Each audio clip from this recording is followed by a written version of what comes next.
धर्म के नाम पे राजनीति ना हो, राजनीति को धर्म से अलग रखा जाए। यानी कि चाहे वो कोई भी धर्म को मानने वाला हो, ना मानने वाला हो, हिंदू, मुस्लिम, सिख, ईसाई, किसी भी धर्म से आने वाला व्यक्ति हो, सबके लिए एक जैसी चीज़ें उनको मिलनी चाहिए, एक जैसी शिक्षा, रोजगार, चिकित्सा के समान अवसर सबको मिलने चाहिए।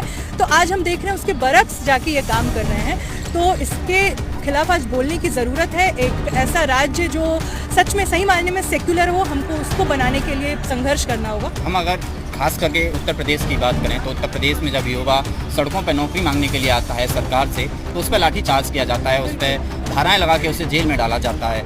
अगर मजदूर अपनी मेहनत अपनी ज़िंदगी के लिए अगर तनख्वाह बढ़ाने के लिए सड़क पे आता है तो उस पर लाठी चलाई जाती है। लेकिन हमारे उत्तर प्रदेश के जो मुख्यमंत्री हैं वो नवाज में लगे हैं कि सड़कों पर सिर्फ नवाज नहीं होगी। एक धर्म को टारगेट किया है, लेकिन मुस्लिम समुदाय का ये भी कहना है, तमाम ऐसे लोगों का कहना है जो जागरूक करते हैं समाज को, कि जब हिंदू धर्म के कार्यक्रम होते हैं तब तो योगी आदित्यनाथ बढ़ावा देते हैं। तो आज देखिए ना, ये सरकार बनने के बाद से पिछले 12 सालों में ये हमेशा से बोलते आए कि हिंदू हितैषी हैं, ये इनको हिंदुओं की चिंता है, ये हिंदुओं के रक्षक हैं। लेकिन आज आपने जब बात की कि छात्र सड़कों पे हैं, उनके परीक्षा के पेपर लीक हो जाते हैं, वो सालों साल नीट की परीक्षा करते हैं, नेट की परीक्षा की तैयारी करते हैं, SSC की तैयारी करते हैं, इतना पैसा खर्च करते हैं, और उसके बाद जब पेपर लीक हो जाता है, जब उनके भविष्य का संकट उनके सामने खड़ा होता है, तब ये सरकार चू शब्द नहीं बोलती है।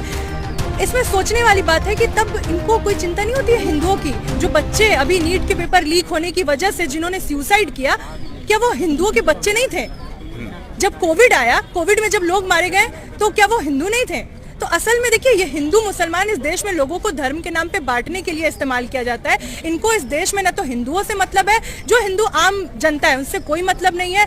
मुसलमानों को तो ये बताते ही है कि वो है, वो ही है ना। ये इनका टूल किट है, ये हर चीज के लिए इस देश में मुसलमानों को जिम्मेदार ठहरा देते हैं। या फिर ये दायरा बढ़ते बढ़ते बढ़ते इतना बड़ा हो गया है कि तमाम एक्टिविस्ट को भी, तमाम जो सच बोलने वाले जर्नलिस्ट हैं, जो टीचर्स हैं, जो प्रोफेसर्स हैं, उन तक को ये बताते हैं कि टेररिस्ट है, इस पे सेडिशन का चार्ज लगना चाहिए, नहीं है। यानी कि इस सरकार से सवाल करने वाला हर वो व्यक्ति इस देश के लिए खतरा हो जाता है, जो उनके खिलाफ बोलता है, जो उनसे सवाल करता है। यानी राष्ट्र का मतलब, आज देश का मतलब बीजेपी के लोग बन के रह गए हैं, जबकि ये होता नहीं है। देश का मतलब देश की आम जनता होती है। देश आपके पैरों के नीचे की जमीन नहीं होती है। देश इस देश में रहने वाले लोगों से बनता है, और जब उनके हक मारे जाएंगे, उनके अधिकार मारे जाएंगे, तो आपसे सवाल किए जाएंगे, आपसे पूछा जाएगा। आर्थिक संकट है, बहुत सारे लोग सोशल मीडिया पे भी लिख रहे हैं कि अगर आर्थिक संकट है तो आप लोग देश के साथ खड़े रहिए।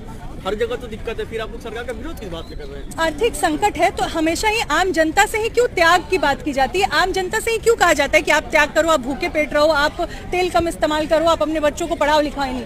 ये नेता मंत्री, तो आपने देखा अभी बंगाल में इतनी रैलियां निकली, इनके काफिले में कोई कमी आई? इन्होंने पेट्रोल डीजल कम कर दिया हो, इनके